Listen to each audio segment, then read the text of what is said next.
nous intéresser aux centimètres, mètres et kilomètres. Et nous allons voir que ce sont des unités de mesure qui vont nous permettre donc de mesurer des longueurs. Comment faisons-nous pour connaître la longueur d'un objet?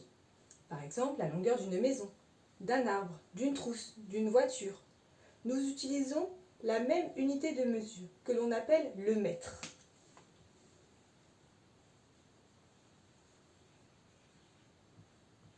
Nous l'écrivons juste avec un M.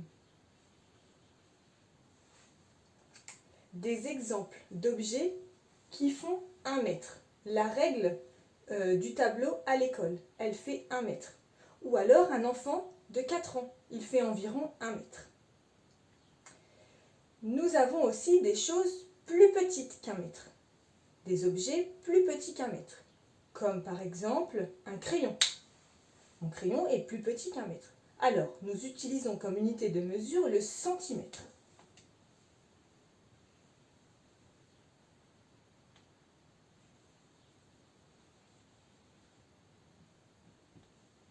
Et nous l'écrivons juste avec un C et un M. Mon crayon, par exemple, fait 15 cm environ. Une punaise ou une mouche fait 1 cm.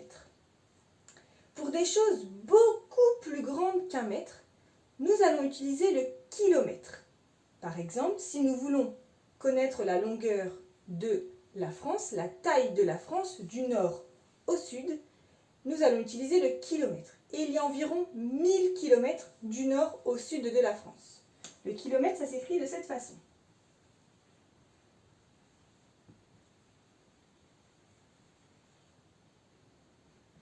Et nous l'écrivons tout simplement un K et un M. Il y a une relation entre ces trois unités de mesure. En effet, 1 mètre, c'est égal à 100 cm. Et nous avons aussi 1 km. 1 km est égal à 1000 mètres.